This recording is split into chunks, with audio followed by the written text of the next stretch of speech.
Hello, welcome to another episode of Purple Insider. Matthew Coller here, along with CBS Sports draft analyst Chris Trapasso, as we've just gotten done listening to Kevin O'Connell's podium session, and he sat down on the side with beat reporters. And an interesting thing came up just as the Vikings head coach was about to go to the podium, which is the NFL Players Association put out a survey that they had given to all of the players that ranked teams on a lot of different cultural elements, from their facilities to how much they trusted the training staff, all things like that.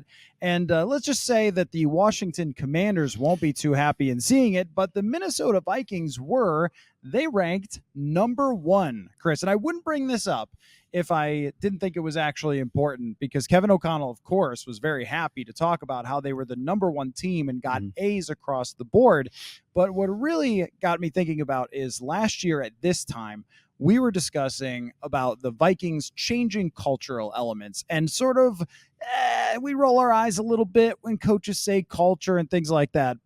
And you could tell me more about the different elements of it and kind of what stuck out to you. But the training staff, the facilities, how much they felt appreciated, all sorts of things like that, that they got A's across the board. And I think that it was important for them to grade really highly because that was their big selling point. And I thought throughout the year they delivered on those cultural elements more than even I expected. I thought that they would do better with O'Connell being a former player, but really well. And if you're considering like signing with teams, that's why the NFLPA wanted to do it, is to sort of give them a, like, you know what you're getting into. And for the Vikings to rank number one, they don't have a lot of money to work with, so they're an F- when it comes to cap space.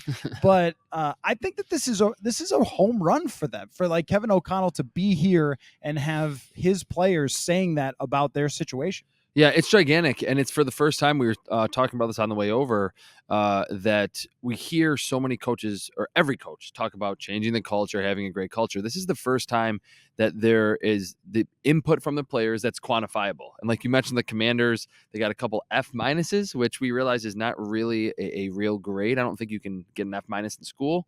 But imagine players hating it so much there that they're writing down F minus. F minus, exactly. So on the polar end of that, the Vikings, A's across the board, a couple of A pluses. I think treatment of families was in there, which is obviously pretty damn important. Nutrition, strength and conditioning program, the facilities, which certainly the stadium itself and the training facility, you've told me, are just amazing, immaculate there.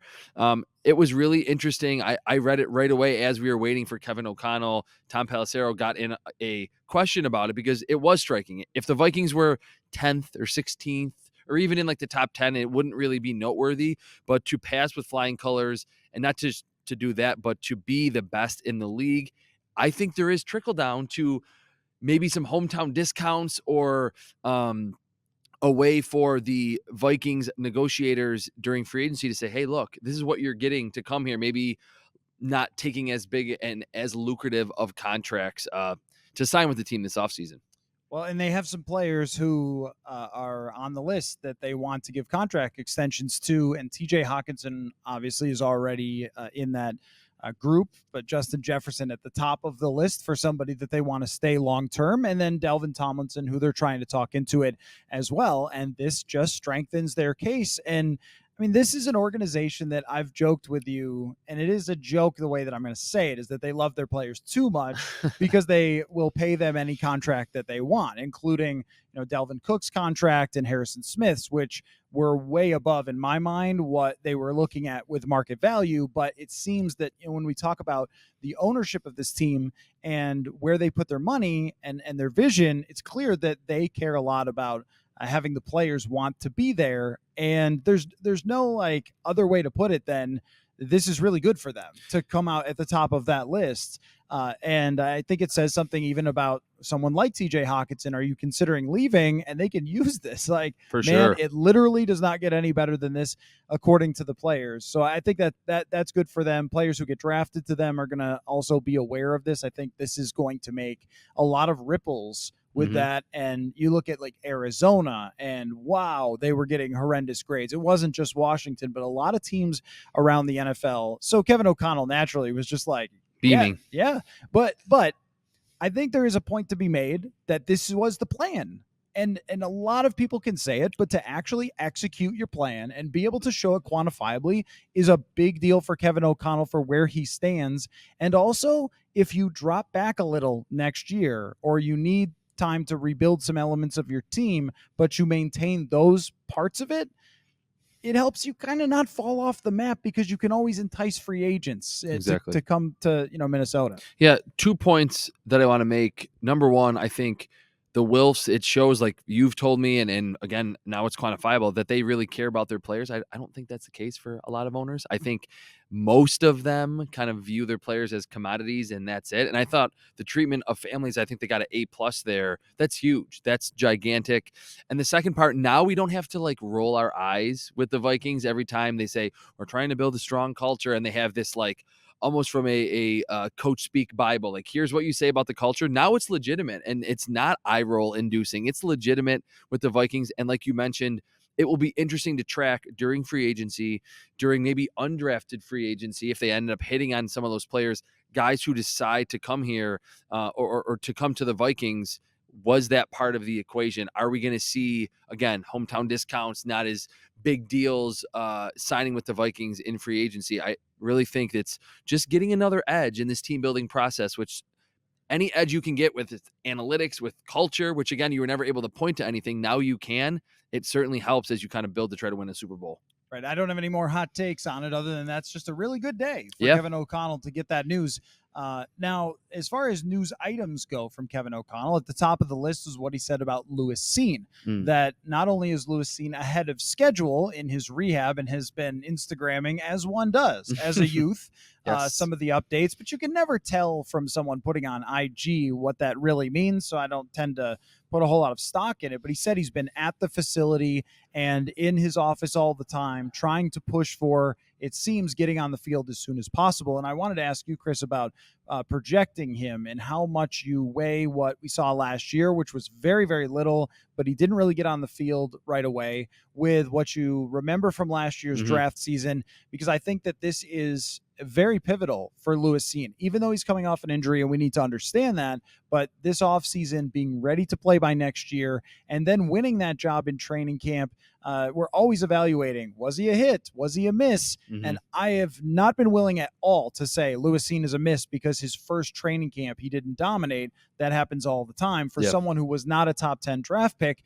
But he really does need this year to be starting next to presumably Harrison Smith or whoever. He needs to be starting and succeeding this year to have confidence of where he's going to go. But I think a really good sign from Kevin O'Connell that he is ahead of schedule, and that makes it maybe more likely he can start getting into training camp, which will be big for him with a new system.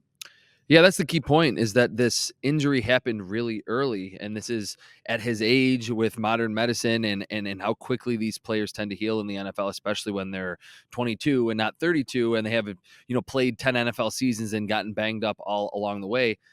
I expect Lewis Cine to play exactly like I expected him to play when they drafted him last year. And the kind of go-to summary that I had is that he is the size of a strong safety, but he has feet of a nickel corner. And I think you mentioned to me that post-draft, that's what Kevin O'Connell kind of said in a roundabout way about Lewis Cine, and learning, and even with the injury, being able to watch Harrison Smith, learn from him in practice, watch film. Another big, really athletic specimen when he was coming out of Notre Dame. Let me see if I get this right. 2011 draft, 2012 draft, Harrison Smith, I think. Oh, Harrison Smith. Yeah. I like to keep 2012. Yep, 2012. I like to keep those years in my head correct. To learn from someone that's a similar type player that can do everything. And that's really why I think Lewis Cine was ultimately a first-round pick. Not just a free safety, not just that extra defender in the box, but can play the slot, great hitter, very adept in coverage. I think he's going to be Lewis Cine that made him a first-round pick last year for the Vikings. And, of course, Kevin O'Connell, when we were asking about Brian Flores' system and whether it's at the podium or in our side session with beat reporters, of course he wants to say, look, it's going to be flexible. It's not just going to be us lining up and running cover zero, because that's Brian Flores' MO. At the same time, what's on paper and on the data shows that that's kind of what they do, that they blitz a lot and that they bring the safeties to the box. The safeties blitz a ton in Miami. I think that this is really good for Lewis Cine, that if Mhm. his one shortcoming is going and being the deep guy who has to read multiple, route combinations and double moves and everything like that, if that's a shortcoming early in his And career, that's hard for a lot of young safeties and corners for sure. going up to the line of scrimmage, running after the quarterback, chase people down, Yeah. like that seems like Yep. a lot more manageable. And for somebody who once ran a 4.37, I just think they kind of got the perfect guy if they're Mhm. going to make Lewis Cine into a hit. Yeah, definitely. And that was the one thing. He was so explosive at Georgia. And for as much as I just said, he could make plays at that kind of free safety role, he was best at the intermediate level and attacking downhill, outside run plays, wide receiver screens that are so big in today's NFL. They're prominent in every offense. That's where he kind of made hay and became a top tier prospect that ultimately went in the first round. So, yes, it definitely takes time for almost 90%, if not more, of rookie safety or young safeties to be so good flipping your hips and understanding where they're trying to bait you. They want you to take that deep route because there's a dig route coming underneath it. That will take time, and I think you can learn that in time, but just to have the athleticism, the explosiveness to attack and to blitz. I remember watching Javon Holland with Brian Flores, who was kind of a similar guy, and he was so good as a rookie because they had him blitzing a ton. You're just going to make more splash plays when you're that explosive player that, like you said, one job, get to the quarterback or disrupt what's happening in the backfield. So I also asked in the side session, and I thought it was notable about, or maybe it wasn't me who asked. Someone asked about Adam Thielen and the wide receiver situation, and Kevin O'Connell pointed to how they had, I think it was 4 guys over 60 catches that were not running backs. So T.J. Hawkinson and then the 3 wide receivers, all over 60 catches, and where Adam Thielen fits into that. And he talked about how, Thielen's a captain and is important to Minnesota, which is absolutely true. That, when you come from Minnesota, it's not like coming from LA and playing for the Chargers. Like it's Not just the same. just a little different, what he means to them. But I also think that if they are being realistic here, running back the same group of wide receivers is not going to be good enough. I mean, they were a top 10 offense, just barely, and the threshold's going to be higher, and also you're going to have a future. And so if we're only looking at next year, like, okay, yeah, I could see where Adam Thielen fits into that for next year and restructuring his contract and everything else. And I think he could still be an effective wide receiver. To me, there's no doubt he could still be effective. But as we've talked about, the draft is for the future. Yeah. And at some point, you're going to need more wide receivers. I would be surprised, though supportive, if they drafted one in the first round. Oh, yeah. Beyond the first round, though, how do you feel about this draft as far as wide receivers go? Because I have not seen a lot of people raving overall about this draft class, but it does seem like there are a handful of guys that might not necessarily be top draft picks who could be in line for maybe the Vikings to look at. I love this wide receiver class later. And I think a lot of the talk, which I agree with and has kind of become the consensus that it's not a quote unquote good wide receiver class. It's that there's not a Garrett Wilson or a Drake London or a Jamar Chase or a Jalen Waddle, those premier talents. Even going back to the 2020 draft, CeeDee Lamb, Jerry Jeudy, Henry Ruggs, like those were all like premier prospects that had multiple seasons of a lot of hype to be built up at the collegiate level. Round 2, 3, 4, 5. Jaden Reed from Michigan State, I like a lot. Rashee Rice from SMU is kind of a contested catch, yards after the catch guy. Parker Washington reminds me a lot of DJ Moore. You can certainly get those quality receivers on day 2 or day 3.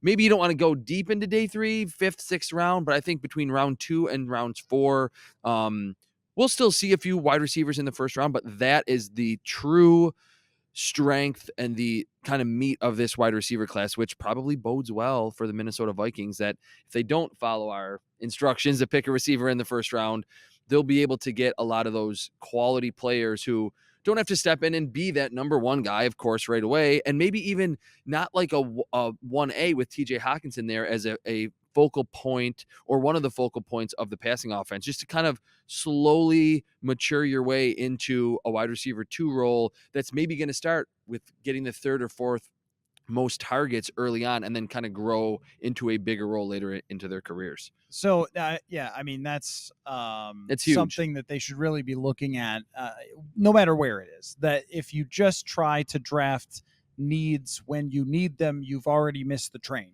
Mhm. And they Yep. don't have money to sign a free agent wide receiver at any sort of price.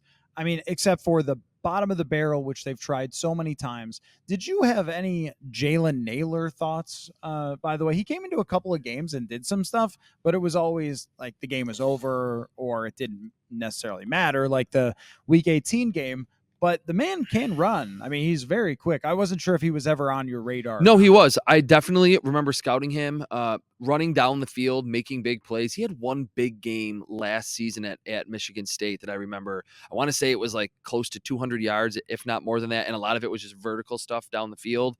Slight of frame. I was worried about him dealing with physicality at the line of scrimmage. I didn't see a lot of yards after the catch skill, but I think we talked about this after the draft that I like that kind of late round flyer to be just a niche type of player. And I think that's what Jalen Naylor could ultimately be, where he's your wide receiver 4 or 5, and you're not expecting a full skill set, contested catches, run after the catch skill. But if he can be someone that is even running clearing routes to free up the middle for Justin Jefferson, then that is a great return on investment on a late day 3 pick. I don't mean to just kind of run from topic to topic, but that's what I'm going to do anyway. I asked in the side session about running the football. And running the football has been sort of the enemy of the analytic folks, including myself, after watching them have a run-first offense and not lean into Kirk Cousins in the passing game. And, hey, look, they had a top 10 offense by leaning into the passing game and throwing to Justin Jefferson all the time. But their running game was bad. It was a negative expected points added in a year where actually a surprising number of teams were really effective in their running games by the numbers. The Vikings were not. They were 27th in yards per attempt. And as Kevin O'Connell talked about what he's self-analyzing, he talked a lot about wanting to be at 2nd and 5 when he runs or better, looking at the best teams in the league as if they're going to play shell coverages against us with Justin Jefferson, which he noted that teams over the final couple of weeks of the season after Jefferson had throttled everybody played more shell coverages against them than anybody else in the league, that their data had told them that, well, you have to make teams pay. For sure. And we saw Kansas City, which is actually, I think they were like 6th by EPA in running, that they would make teams pay with their running game, and the Vikings don't have one. Now, this has caused some, but very few, to ask, should they draft a running back if they move on from Dalvin Cook? Because it was not a success when it came to their running game with Dalvin Cook last year. And I think my answer is not with the 1st and not with the 3rd, but past that would be a yes from me. If you already took a shot on Ty Chandler last year. We didn't see him play outside of preseason. But you've got Ty Chandler. I would probably be okay with Alexander Mattison going in free agency and Dalvin Cook moving on and drafting one in the 4th round or beyond. Yeah. That's a sweet spot. But is that okay? Is that a good place in your mind if they're going to do that? Because I don't think that they can really afford to spend too much cash on running backs, and I certainly don't think that they can spend a 1st or a 3rd. Yeah, that's the sweet spot, I think, both in when you want to just pick a running back to start to actually get the correct value on the position, to not allocate a maybe top 75 or top 100 draft pick on it, and where it would make sense in this draft class. What I will say about running backs, evaluating them, it's still fun. I think it's a relatively easy position to evaluate, but there's just so many of them.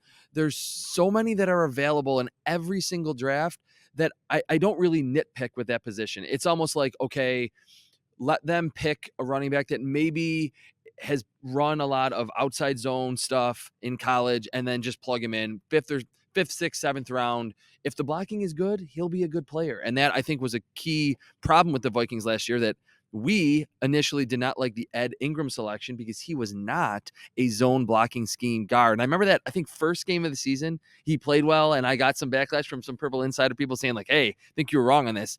After that, he did not really bode or play very well. So for the running back spot, I could list off 5, 6, 7 guys, as long as they do it at the key or the right spots of the draft, 4th round or later. I think if the blocking is better, you can get good complementary production behind Dalvin Cook in this offense. If Dalvin Cook is in this offense, and that is the question. because Tom Pelissero, our guy from NFL Network, said on a radio hit today that he thinks that Dalvin Cook will be back. In my mind, if he is, then that means ownership told them they have to have him back, because you don't have a pass first offense and an analytics GM to continue to pay a running back like that. I just don't see any reason to do that. I think that it's one of the easiest offseason decisions that they have to move on from a veteran. And even if you end up going with a young player and Ty Chandler and Kene Nwangwu and maybe one veteran, I think that they should be very comfortable with that. And I don't know if there's a guy that you look at that's a plug and play starter, because who knows, right? With those running backs, as you said, it's hard to figure out who could step right in. But if there's any position in the world that adapts as quick as possible, it is running back. Like, that's the one spot where you can throw a rookie in. And if you have somebody else that's a veteran player like Jerick McKinnon was to Kansas City, who can pass block on third downs, you've got yourself a running back room. I just see no reason to go back to that well when we were just talking about how they had one of the worst and least efficient running games in the entire league last year. Yeah, definitely. And it really just comes down to, I think, the Vikings scouting department will, again, just look at those running backs that are a little bit more north-south. You don't have to have someone that has crazy lateral agility or insane contact balance. Maybe prioritize speed. I think the template for how you should handle the running back spot to a certain degree in terms of evaluation is the San Francisco 49ers. They prioritize speed at the position. They're like, hey, look, and they probably run it more than I think analytics would probably suggest. But if we block things right, we want you to get as many yards as possible with your speed. So look for north and south running backs. Eric Gray from Oklahoma makes a lot of sense. Tank Bigsby from Auburn is another one that's not crazy elusive, but I don't think you need to in this outside zone scheme that Kevin O'Connell runs. But yeah, certainly your point with Kwesi there, there's none of his models are saying keep Dalvin Cook and pay him this much money, unless, like we talked about yesterday, he wants to still stay as competitive as possible. But I keep going back to his comment where we want a great running back, a great, all-pro corner, an all-pro safety, but we understand there's parameters that won't let us do that. And we have to kind of figure out what makes sense to kind of sacrifice to build this team in the future. It feels like running back would be the most obvious spot to say, we're going to sacrifice running back for as good as Dalvin Cook has been at his age, with his usage, and certainly just how much money he costs at this point in time. That would be the easiest decision in my opinion. But if it doesn't happen, you're probably right that it's the Wilf saying, hey, this is an established superstar. Fans know him. There's a lot of number 4 jerseys out there in the stands. Right. And if that is the case, I think that would be a bit of a gut punch. And like you said, if you're judging a player on what they were several years ago, then he's the elite running back in the league. There's nothing to suggest that now. And he's having shoulder surgery. And how am I supposed to buy into the idea that that's going to bounce back? I mean, even Derrick Henry is not the same as he was when he signed his deal. Christian McCaffrey is the only guy who worked out, but just last year because he was injured in the other years. And, how are you supposed to say he's not going to be injured again, not going to play through injuries? The second half of every season fades. Like, there's so much evidence and the price tag that is piled up that when I asked O'Connell about it, he focused a lot on the scheme and how he could be better, because he doesn't want to say we need our running back to be better. But I think that actually really is the case. As far as Kirk Cousins, which was, of course, a question, this is a very difficult balance that they have to strike. Maybe they don't think so, and maybe Kevin O'Connell is just saying it, but I don't think he is. That when I asked him about his relationship with Kirk Cousins, and he raved about what it was like to work with Kirk Cousins, and said that they really came to a great understanding of each other throughout the year, and that he believed he could win with Kirk Cousins in the right circumstances and have a top 10 offense and all of those things. And he talked about their relationship. And I buy all of that. But if you're Kwesi Adolfo-Mensah and the front office, and you come to Kevin O'Connell and you say, I don't know, man, we're just probably not going to be able to get a deal done if he wants X number of dollars. What I'm trying to figure out, and I'm not really sure about, is how awkward of a position that is for Kevin O'Connell, because he's going to want a sure thing at quarterback, I would think. But there's also another world where he could say, as much as I like the guy, there are playmakers out there in the world that I would love to have. Mm-hmm. So I guess I think that they have a lot to kind of work through with that. And I wonder where you kind of come down on how much the coach buys into Kirk Cousins mattering for the equation, because I think everyone knows what I'm going to say. Yeah, I think it certainly matters, especially with kind of how we started this episode with the culture and the relationships and how strong that is, the strongest in the NFL in terms of just how the players feel that they're treated.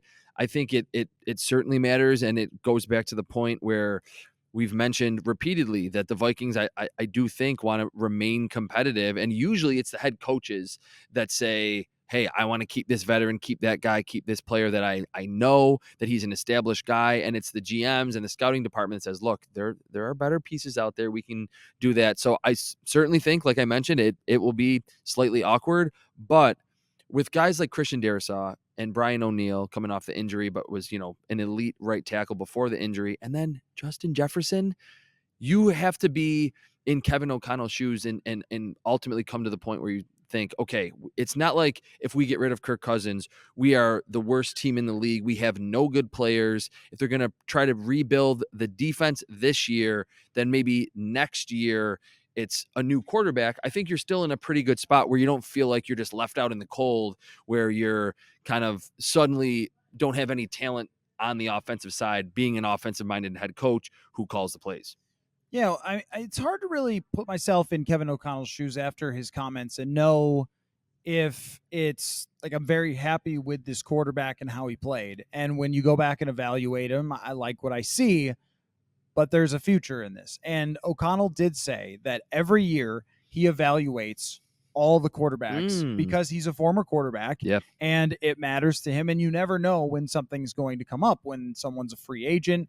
So I think he had mentioned this when they got Nick Mullins, that he had always been evaluating all the quarterbacks. And that's a good thing to do. He even said to the point where someone asked him about coaching a former quarterback. So he went back and looked at their draft interview notes, like what he had said about them when he interviewed that person who now wants to be a coach, and was talking to him about it. So he likes to keep these detailed notes. And what comes to my mind is, are they going to try to play it halfway? Are they going to try to draft developmental quarterback in the late rounds or something like that? Or is Kevin O'Connell so tuned into all the quarterbacks and the evaluations and everything else that he would want at some point to kind of put his skill to a test there with his evaluation skill? And I don't really know the answer.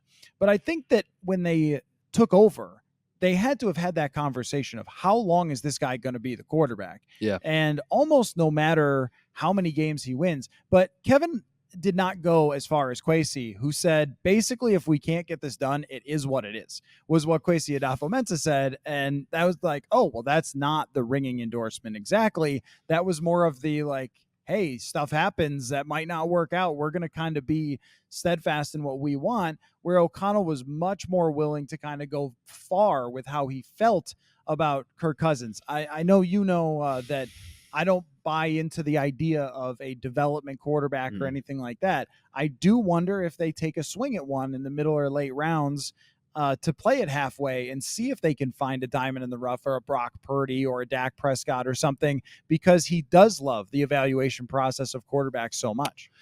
Yeah, I think that will be interesting to watch on day 3. I would be surprised if they do it any earlier than that, because they do have a lot of pieces to be added, especially on the defensive side.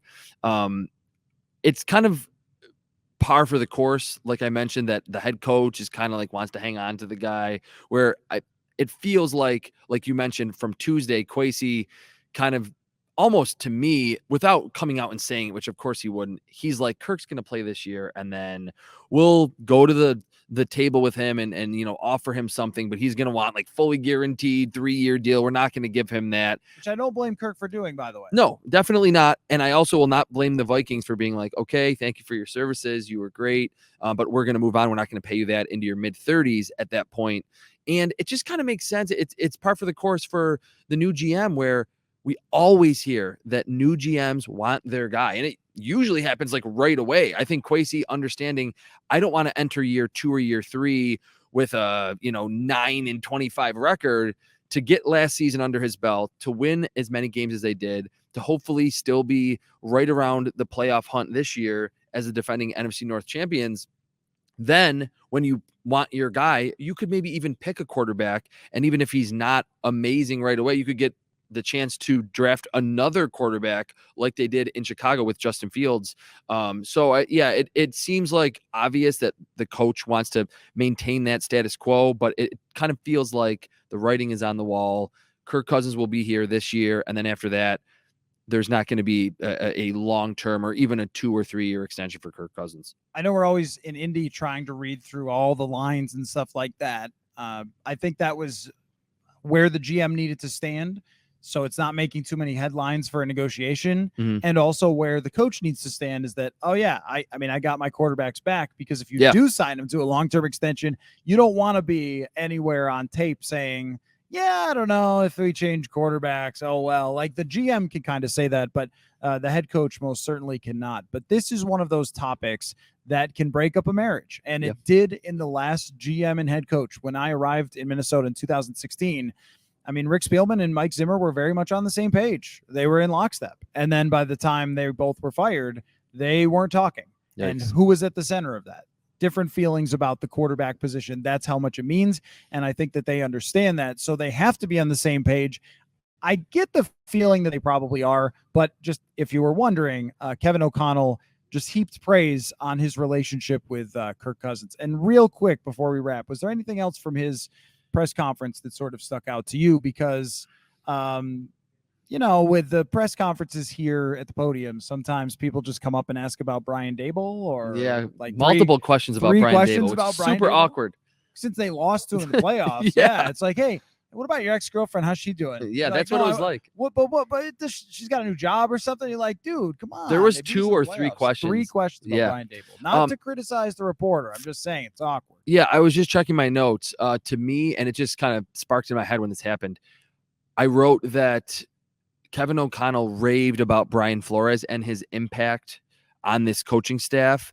And it kind of reminds me of when Sean McVay hired Wade Phillips right away, to have that veteran coach, certainly not the same age as Wade Phillips was, but a veteran coach on the staff that has head coach experience. He talked about his personnel background. It was very similar to what Kwesi said. And it really feels like, not that I think he's going to, cede control to Brian Flores, but that Flores is going to be a very prominent voice in the room with not just, hey, I want long athletic cornerbacks, with the game planning, with understanding how to probably manage the roster throughout the season with the practice squad and things like that.